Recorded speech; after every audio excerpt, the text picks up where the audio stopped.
My mother smiled when my sister walked into the rehearsal dinner wearing the dress. Not a confused smile. Not an awkward, oh, this is uncomfortable smile. A proud one, like she'd been waiting for this moment and had finally gotten what she wanted. My sister was wearing the dress I'd spent 4 months saving for. The one I'd driven 2 hours to a boutique in Oakville to be fitted for. The one hanging in a garment bag in my childhood bedroom closet because I'd brought it home the week before so my seamstress could do the final alterations. My sister was wearing my wedding dress, standing next to my fiancé, and my mother was smiling like someone had just handed her a gift. I didn't cry. I want to be clear about that. I stood at the entrance of the private room at that restaurant in downtown Burlington, holding a folder of seating charts I'd spent the previous evening finalizing, and I felt something go very quiet inside me. Not numb, just still.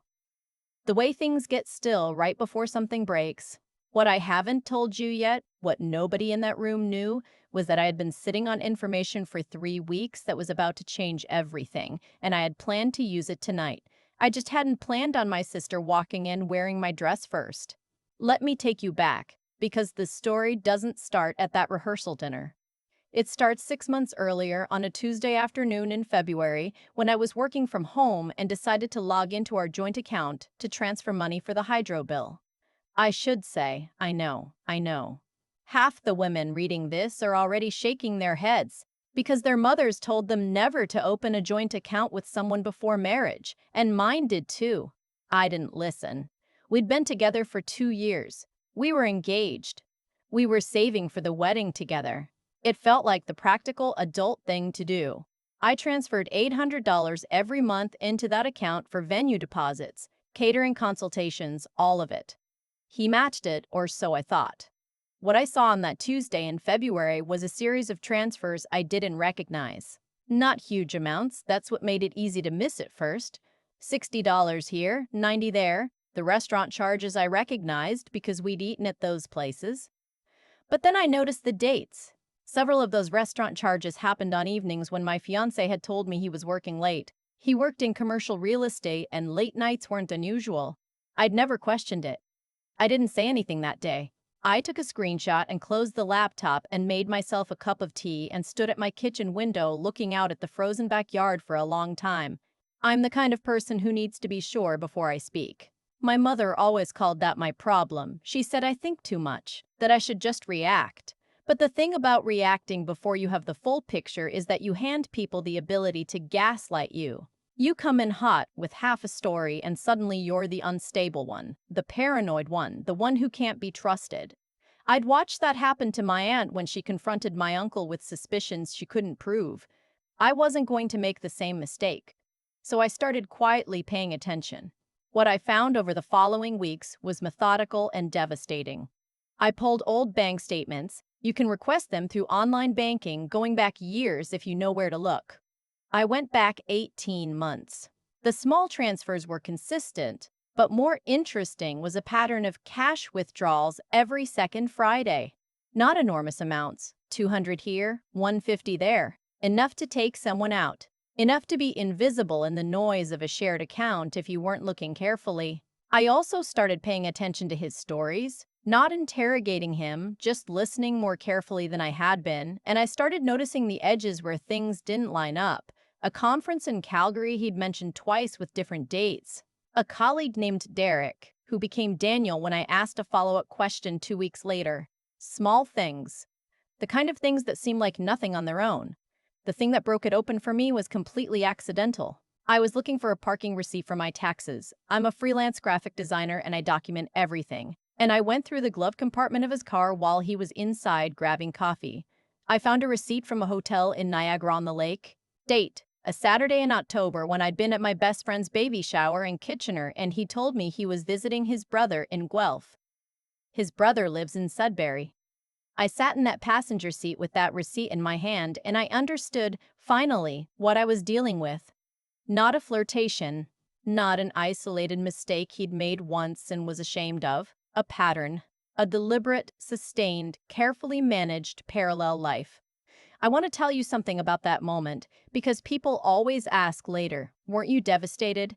Didn't you fall apart? And the honest answer is that by that point, I had been slowly grieving for 3 weeks without fully admitting it to myself. The devastation had already happened quietly, in pieces.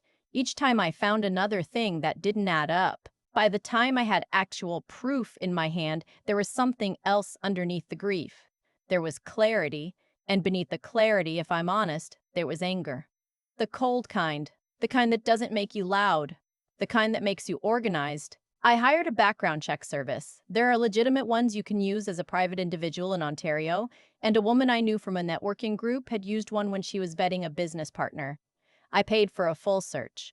What came back 2 weeks later nearly knocked me off my chair. He had been engaged before, not once, twice. One woman in Mississauga 4 years ago, another in Halifax 6 years back. Neither engagement had ended in marriage. Both women had reportedly been left with significant shared expenses and drained joint accounts. There was no criminal record because neither had pressed charges, something I understood all too well because I knew how hard it was to prove financial manipulation inside a relationship.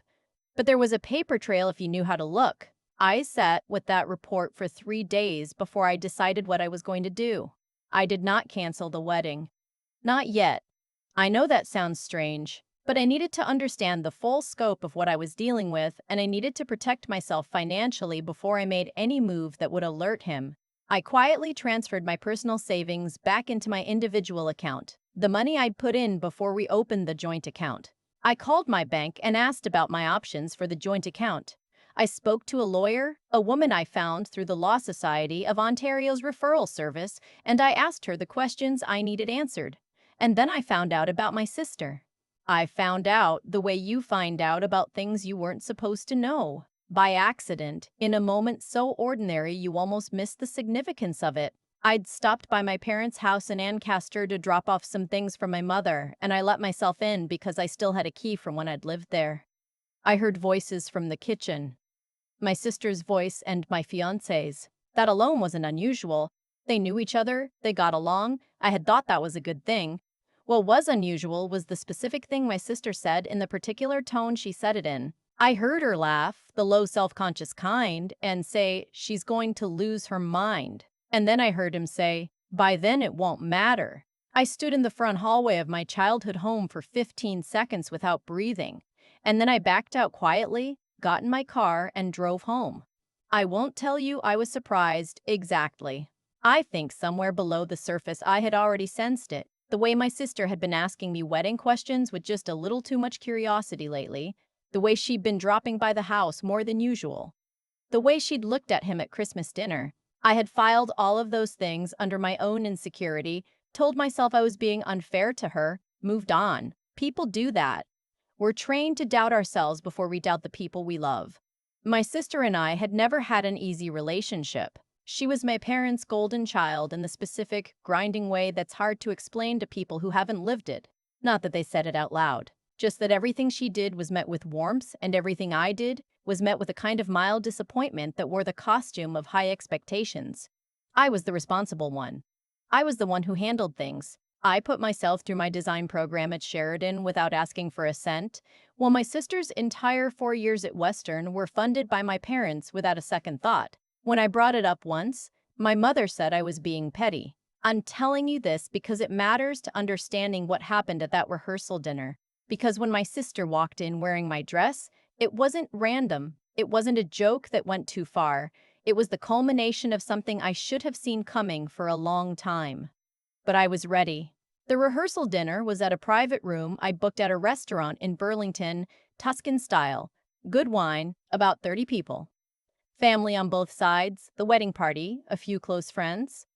I'd organized everything, made the seating chart, coordinated with the kitchen about dietary restrictions. That was always how it went. I organized, everyone else arrived.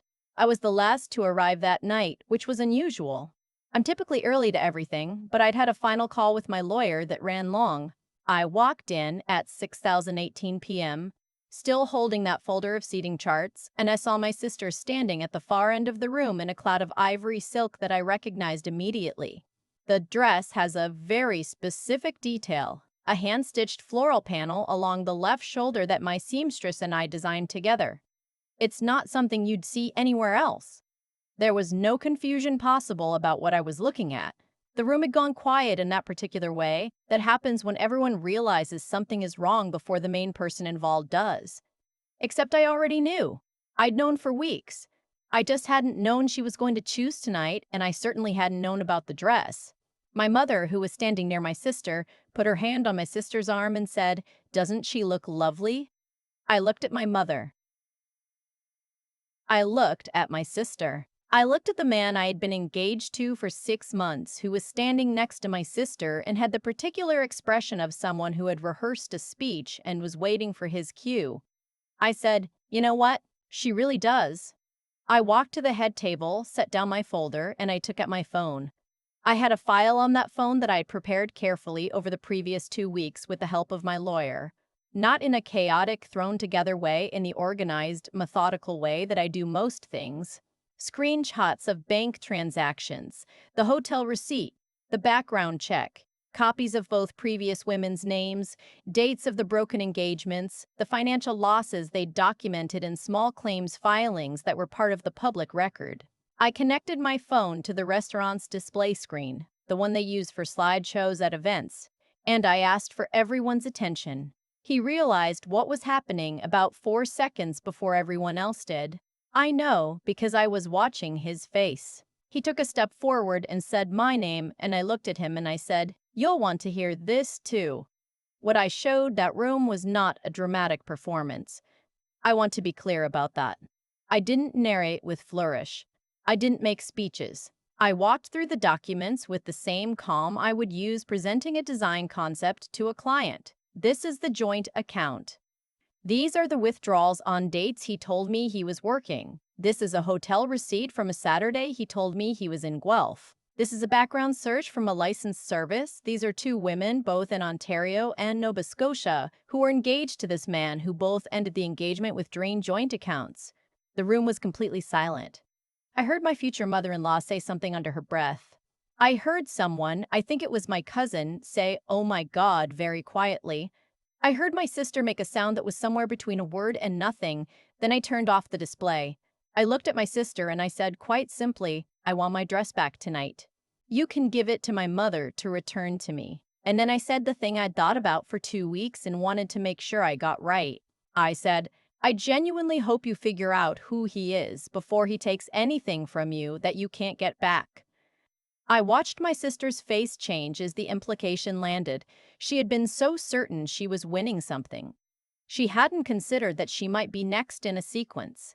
I picked up my folder. I said goodbye to the guests I cared about, my best friend, my dad's sister, 2 friends from my design program who had driven in from Toronto. I thanked the restaurant manager for the room, and I left. I drove home on the QEW with the windows down even though it was October and cold, and I cried for about 20 minutes somewhere around the Bronte exit, the kind of crying that is also relief. Then I stopped, and I called my best friend, and she talked to me until I pulled into my driveway. What happened after? The calls from family members, the explanations I had to give, the long and exhausting conversations with my parents in which my mother initially, bafflingly, suggested that I had overreacted. That's a whole other story. My father came around quickly. My mother took longer, and the version she eventually arrived at was not quite an apology, but something I decided to accept because I was tired and because I have limited energy and I'd rather spend it on people who don't need to be convinced I deserved better. My sister returned the dress through my mother 3 days later unharmed. I donated it the following week to a nonprofit in Hamilton that provides formal wear to women who need it for job interviews and professional events. It felt like the right thing to do with it. The joint account was closed. The money in it, there was still a meaningful amount because I had not touched it after my lawyer advised me on timing, was split as per the account terms, which meant I got exactly what I'd contributed, no more, no less. I won't pretend that felt fair given what I know now about where some of the earlier money went, but it was clean, and clean mattered to me. I want to say one thing to anyone who is reading this and recognizing pieces of their own situation in mine. The small things that don't add up, they're not nothing. They're not your anxiety, they're not your insecurity, they're not you being difficult. I don't say that to make everyone paranoid. I say it because I wasted 8 months telling myself I was imagining things, and in those 8 months, a man I had trusted was slowly bleeding a shared account and building a parallel life and apparently recruiting my sister's help. You are allowed to look at what's in front of you and call it what it is. You don't have to be certain before you start paying attention. I'm 38 now. I live in a condo in Hamilton that I bought on my own 12 months after that rehearsal dinner, using savings I'd quietly rebuilt and a mortgage I qualified for entirely on my own income. I work with clients across Canada, and I've started turning down projects that don't excite me, which feels like a small revolution after years of taking everything I could get because I was always saving for something. I am not bitter.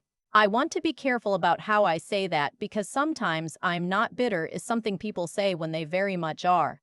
What I mean is that I don't spend time replaying the parts of those 2 years that were good and mourning them. They happened. He was charming, and I was lonely in a particular way that made charm work on me, and I learned things I needed to learn. I would have preferred to learn them differently. But I'm not who I was before that February Tuesday, and I don't think I'd trade that, actually. I know how to read a bank statement. I know how to hire a lawyer before I need one. I know what my mother is capable of when she's choosing between her children, which is information I have structured my life around with considerably more clarity than I had before. The dress, I heard, went to a woman preparing for an interview at a marketing firm in Hamilton. She got the job. That made me happier than anything else about the whole story. I think about that moment on the QEW sometimes. Windows down, October cold, crying somewhere around Bronte and not entirely sure if it was grief or just the pressure finally releasing after weeks of holding everything together.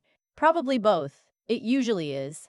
What I know now that I didn't know then is that what happened to me didn't begin with my sister walking into that restaurant in my dress. It began years earlier, every time I talked myself out of trusting what I could see. Every time I filed something under my own insecurity instead of looking at it clearly. The dishonesty I encountered didn't appear out of nowhere. It found the gaps I had left open by being too willing to doubt myself and too unwilling to hold other people to account. That's the part I've had to sit with. Not the betrayal itself, but my own role in leaving the door open longer than I should have. The small transfers I noticed in February and then quietly set aside. The dates that didn't line up. The story about Guelph when his brother has lived in Sudbury for years. I knew. Not all of it, but enough.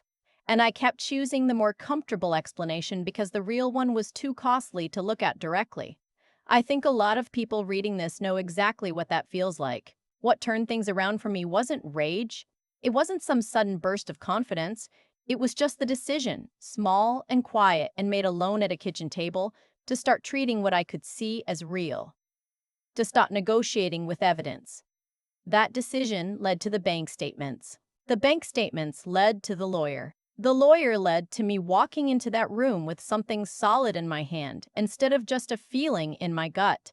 There's something I've come to believe about the way we navigate hard situations, and it's this. Clear thinking is an act of integrity.